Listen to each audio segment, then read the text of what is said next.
Good evening. We're here for the public meeting for a proposed nursery hatchery site in cultivated oyster mariculture located in Aransas Bay. The purpose of this meeting is to give information about the cultivated oyster mariculture nursery hatchery site in the Aransas system. And throughout the presentation, I'll be shortening cultivated oyster mariculture to CALM. We'll answer any questions you have about the site and give instructions on how to submit public comment. Some background on cultivated oyster mariculture in Texas. TPWD permits the activity of CALM activities at grow-out sites, often called farms, and nursery hatchery facilities. All mariculture here must be off-bottom. Applicants nominate their own sites and conduct a natural resource survey. And the TPWD permit has a 10-year term. Only eastern oyster may be cultivated in our oyster mariculture sites. Annual fees are paid for the permit based on the size of the facility. The applicants must also get authorizations from other agencies depending on the various applications, and these include the Texas General Land Office, Texas Commission on Environmental Quality, the Army Corps of Engineers, and the U.S. Coast Guard. Here are some systems that are commonly used in our hatcheries and nurseries. And hatcheries are where the oysters are actually spawned. Many hatcheries can also function as nurseries, but there are just standalone nurseries that don't spawn the oysters, but receive them at a very small site to grow to a larger size so they are able to go out to those grass facilities. You will see various types of tanks and upwellers holding the small oysters or oyster seed. Some are these kind of floating docks that float in the water with screening, and the bay water flows through them. Or within a facility, here's a tank holding broodstock, and some places, hatcheries, especially with the larval, will have cultured algae to feed the oysters. One thing you may hear us mention throughout this and talking about oysters is the water classification. Water classification is done by the Texas Department of State Health Services, and they sample water bodies throughout Texas for various contaminants. And based on those samples, they classify water bodies for the harvest of molluscan shellfish. They also do classifications for other things, but in this context, it's for the harvest of molluscan shellfish in our states, that is oyster, based on various state and federal parameters. Classifications are approved waters, conditionally approved, restricted, prohibited, or unclassified. These water classifications do not have any impacts on water access or recreation activities unless you're recreationally harvesting oysters. TPWD is not involved in the water body classification for human health. For more information about those classifications, please visit the Texas Department of State Health Services website, and specifically their Seafood and Aquatic Life group. Now on to the specific of the proposed site, which the proposed numbering would be N-0008. It is a nursery hatchery site located in Aransas Bay. It is in restricted waters. However, this is allowed for nursery hatcheries as there's oysters just in young life and not growing to a harvestable size. The location is 1.4 acres total, with 0.65 in public water and 0.75 on private land. So kind of to get your vicinity map, up in near Rockport, more so in the Fulton area, zooming in on the Aransas and Copano Bay, and held within a former marina. Here's a more detailed, zoomed in look of the proposed site. Now, the As the site has portions on private land and in public water, for the purposes of this meeting, we will only be going into detail on the components of the site that are in public water.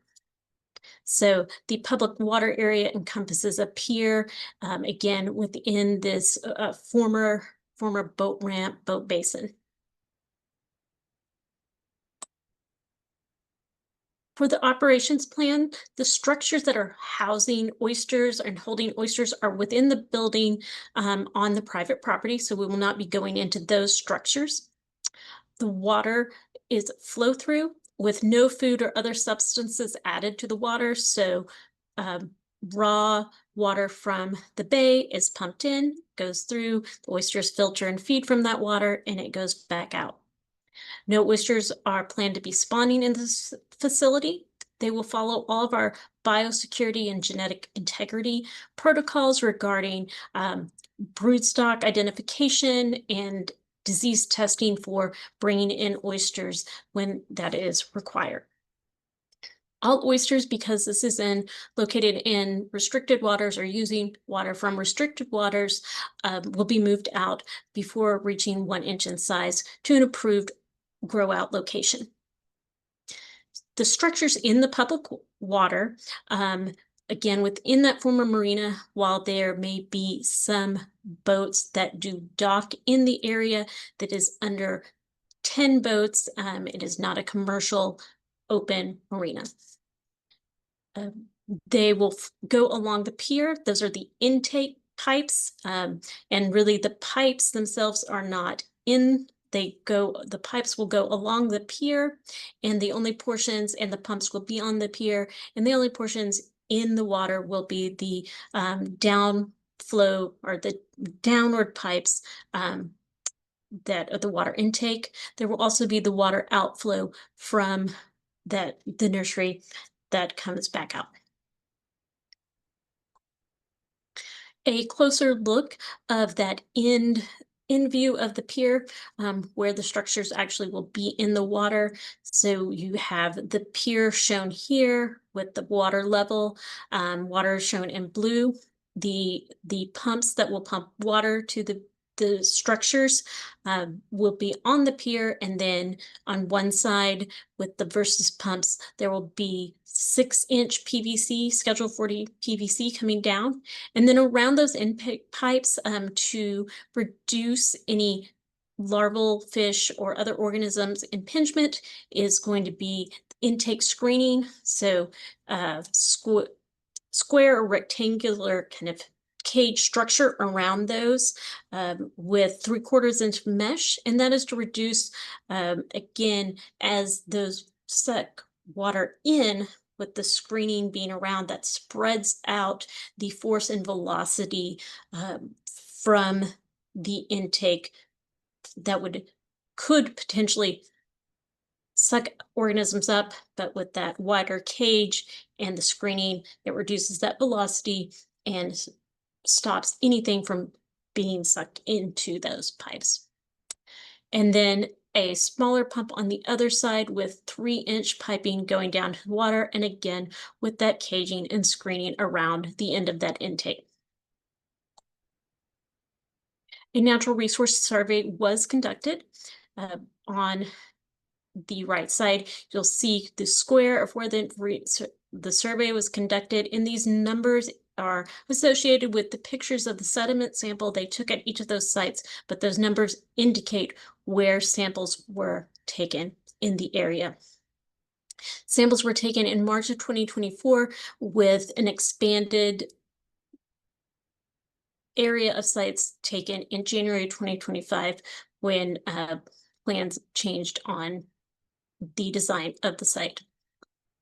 Sample composition was fine sand and mud. There was no evidence of oyster habitat or seagrass rhizomes within any of the samples. Here are 2 pictures of representative of the samples, sediment samples, where you can see again that fine sand and some mud were in those.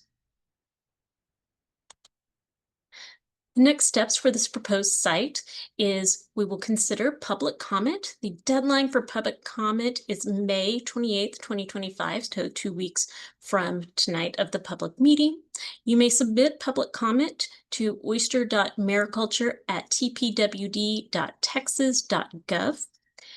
And if you have any questions about the site or clarifications, you may submit also questions to that email address and we'll be happy to answer your questions. After that period, a conditional permit can be submitted. However, with that conditional permit, mariculture activity cannot begin. The applicant must secure their authorizations from the other state and federal agencies that are needed before a final permit can be authorized and would be issued after the first year's annual fees are received. And at that point, mariculture activity may begin. So we're going to pause. And if you have any questions, use that Q&A feature down at the bottom of your screen. And you can type in a question and submit a question there.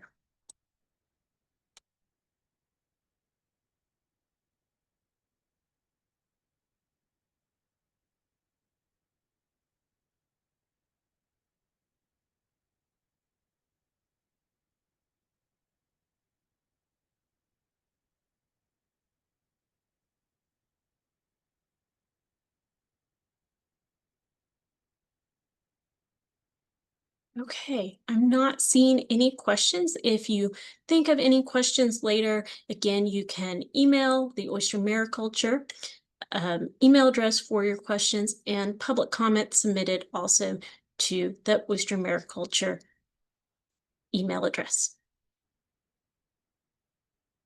And I will go ahead and hand it back to Holly to cover final things.